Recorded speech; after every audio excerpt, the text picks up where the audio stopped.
বাংলাদেশের ইতিহাসে গৌরবোজ্জ্বল অধ্যায় ৭১-এর মহান মুক্তিযুদ্ধ। লাখো যোদ্ধার বীরত্বে জন্ম হয়েছে স্বাধীন সার্বভৌম এই দেশের। ৫৩ বছর পরে আবারও তরুণদের বীরত্বে মুক্ত হলো বাংলাদেশ। যাদের আত্মত্যাগ আর বীরত্বে মুক্তির স্বাদ পেল দেশের মানুষ, তাদেরই একজনের যুদ্ধ জয়ের গল্প শুনব এবারের পর্বে।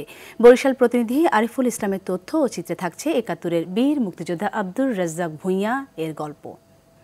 বছর শেষের খুশি নগদে হবে বেশি। নগদ পেমেন্টে নির্দিষ্ট ক্যাটাগরির কেনাকাটায় ৩০০ টাকা পর্যন্ত ক্যাশব্যাক। গেরিলা যোদ্ধা আব্দুর রাজ্জাক ভূঁইয়ার বয়স তখন মাত্র ১৬ ছুঁই। এ বয়সেই দেশের ভেতর ঘাপটি মেরে থাকা পাকিস্তানি হানাদার বাহিনীর রক্তচক্ষুকে মেনে নিতে পারেননি। দেশকে স্বাধীন করার অদম্য ইচ্ছাশক্তিই তাকে নিয়ে যায় ১৯৭১ সালের স্বাধীনতা যুদ্ধে। বিচ্ছু বাহিনীর সদস্য আব্দুর রাজ্জাক বরিশাল নগরীর পলাশপুর এলাকার বাসিন্দা। যুদ্ধ শুরু হলে অনেকের সঙ্গে মেজর আব্দুল জলিলের নেতৃত্বে প্রশিক্ষণ গ্রহণ করেন। পরে বিভিন্ন এলাকায় গিয়ে গেরিলা আক্রমণে অংশ নেন। আমরা বিচ্ছু বাহিনী, তখন প্রত্যেকটা শহরে কারফিউ ছিল, রাজাকার আলবদর আলশাম ছিল। বয়স্ক মুক্তিযোদ্ধারা সব জায়গায় ফেস করতে পারে নাই, যার জন্য ১২ হইতে ১৬ বছর বিচ্ছু গেরিলারাই ফেস করতে।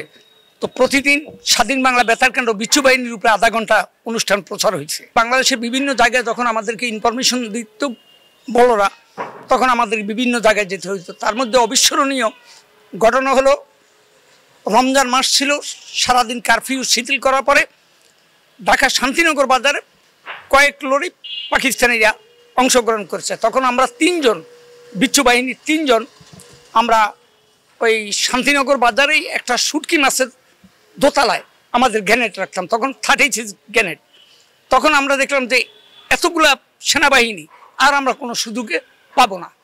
তখন আমরা ৩ থেকে ওই গ্রেনেড হামলা করি, এবং সেদিন কতজন মারা গেছে তা বলতে পারবো না। আমরা ঠান্ডা মাথায় আসতে সরে গেছি, কিন্তু অনেকেই হতাহত সেদিন হয়েছে, কিন্তু কতজন হচ্ছে সেটা আমরা ঠিক বলতে পারবো না। এই বাহিনীর সদস্যরা সম্মুখ যুদ্ধের পাশাপাশি শত্রুদের তথ্য সংগ্রহ করত। একই সঙ্গে অস্ত্র গোলাবারুদ সরবরাহের কাজেও ছিল তাদের ব্যাপক বিচক্ষণতা। ১২ থেকে ১৪টা জায়গায় আপনার ট্রেনিং হয়েছে মুক্তিযোদ্ধাদের, যেমন আমাদের বিএম স্কুলে, তারপরে বেল পার্ক, বঙ্গবন্ধু উদ্যান যেটাকে বলা হয়, বেল পার্কে ট্রেনিং হয়েছে প্রায় ৩৫০০ মুক্তিযোদ্ধার। তারপরে গড়নি দিঘির পাড়ে হয়েছে। আমাদের আমানতগঞ্জে এনায়েতুল্লাহ স্কুলে ট্রেনিং দিছে জাহাঙ্গীর ভাই, এখনো বেঁচে আছে। বিভিন্ন জায়গায় শ্রমিকরা বাঁশের লাঠি দিয়ে তারা ট্রেনিং নিয়েছে। অনেকে ওই ডেমি রাইফেল দিয়ে ট্রেনিং নিয়েছে। আমরা যারা বিচ্ছু বাহিনী, আমাদেরকে শুধু গ্রেনেড হামলা, 36 গ্রেনেড, এই গ্রেনেড হামলা আর স্টিন গানের আমাদেরকে ট্রেনিং দিয়ে দিচ্ছে। শুধু বরিশাল নয়, আশেপাশের জেলাতেও সম্মুখ যুদ্ধে অংশ নেয় গেরিলা এ বিচ্ছু বাহিনী। এসব যুদ্ধে হারিয়েছেন অনেক সহযোদ্ধাকে, পুঙ্গুত্ব বরণ করেছেন কেউ কেউ। আমার বাবা শহীদ মুক্তিযোদ্ধা, আমার বাবা ন্যাপ করতেন। তো রাজনীতি অতটা বুঝতাম না, কিন্তু একটা জিনিস বুঝতাম, আমাদের জীবন দিয়ে হলেও আমাদের দেশকে স্বাধীন করতে হবে। এর উপরেই আমরা ভিত্তি করে বেশিরভাগই দুর্দর্শ কাজগুলো করছি। কীভাবে মিরপুর মোহাম্মদপুর দখল করতে হবে আমাদেরকে বুঝিয়ে দিচ্ছে, এবং সেখানেই এই গুলিটা আমার পায়ে লাগছে, এই যে এখানে এখনো মাংস নেই। আব্দুর রাজ্জাকের মতো বীর যোদ্ধাদের আত্মত্যাগে আমরা পেয়েছি স্বাধীন দেশের লাল সবুজের পতাকা। বিভিন্ন ধর্মের লোকজন একই পরিবারের মতো বসবাস করব, এটাই আমার প্রাপ্তি। রেজওয়ান শরীফ, RTV।